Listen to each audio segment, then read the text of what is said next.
We've come to court today to follow up on 4 members of Bunge la Mwananchi Jacaranda who were arrested by the police last week on Thursday, 8/8/8, and the state is accusing them of purportedly having grenades.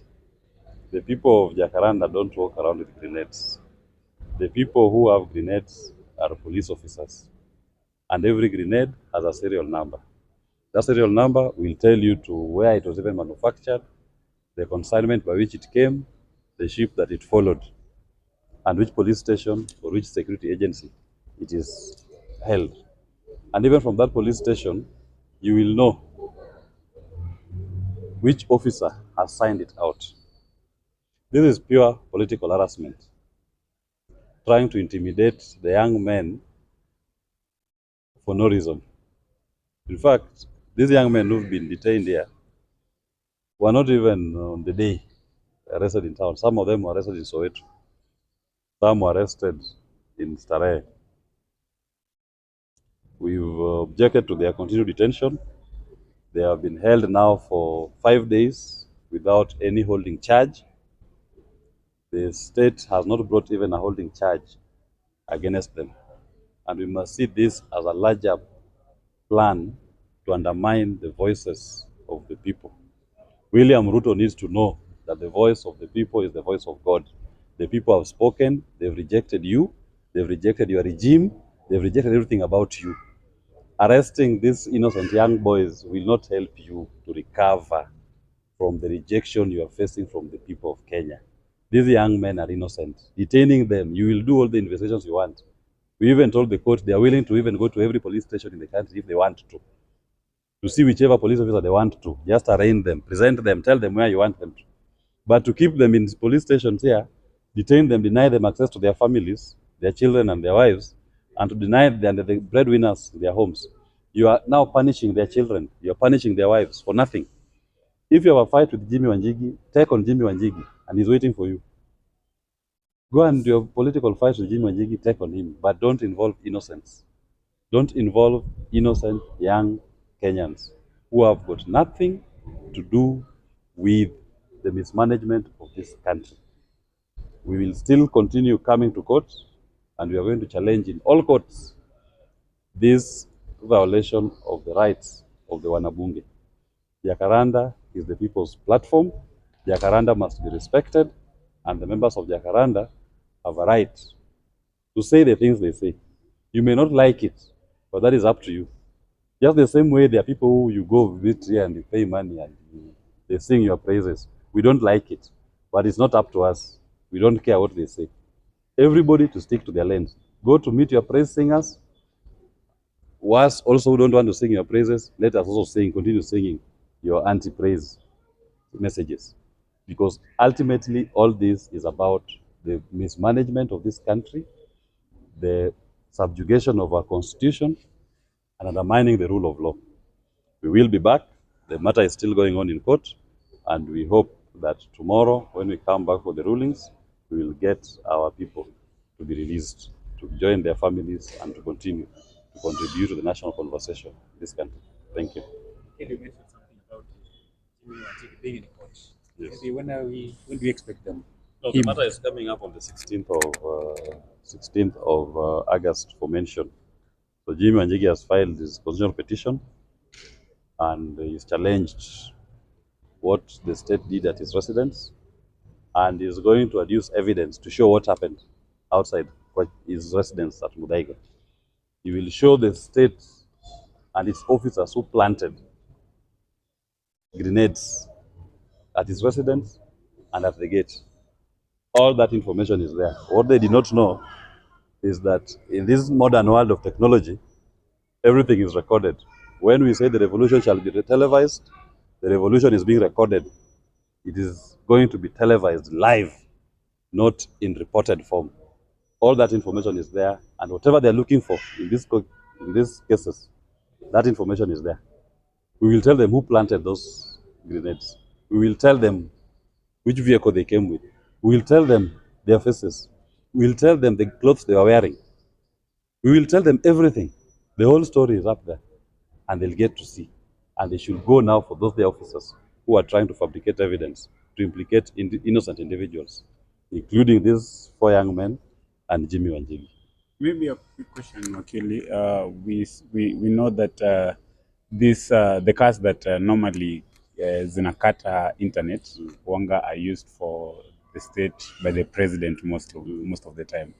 And last week we saw one at Jimmy Wanjigi's place so that the network can be tampered with, and that's when they got access to Jimmy Wanjigi's home. I mean, from what they did, are you what from that car itself, because that car has a story to tell. What can you say about it? Of course, the truth of the matter is that this is William Ruto fighting Jimmy Wanjigi. The police are just being used. And that is why you saw that vehicle that you're talking about, the jammer, that was able to jam everybody's phone. There was no phone connection, internet, when that vehicle was there. It's a brown Prado with antennas all over it. We saw it and we even took pictures of it. It's on the CCTV. It's public information. We'll share it. Because though the number plates were not there, didn't have number plates. So it was part of the fight. They thought they were going to interfere with the evidence when they were bringing that motor vehicle. Evidence is there. What I assure you is that the evidence is there about everything that happened outside that house. Everything is recorded and everything will be shared in the courtroom. Aside from maybe Jimmy Wanjigi appealing to or talking about the damages that were done in his house, is he going to also do the case against the police brutality against the family? Of course, we are going to do a comprehensive petition to seek for compensation for the damage that was caused to his residence. We are going to go for seek redress for the torture, the inhumane treatment, and the assaults which was meted on Jimmy Wanjigi's family members. His wife was attacked, his son was beaten, his daughter was also beaten. The core of Jimmy's nuclear family was attacked by people who are officers of the state. And I must say that we are going to not just sue the state, we will sue the individual officers who are leading those units. Because when we sue the state and we win, it's the same Kenyan taxpayers who use their money. No, this time we want the people who did these things to take individual responsibility so that you get to know that when you commit these acts, you are individually culpable and you must answer. Those officers who are attacking Jimmy's wife, they are not doing it on behalf of the people of Kenya. So they must be called to answer in their individual names.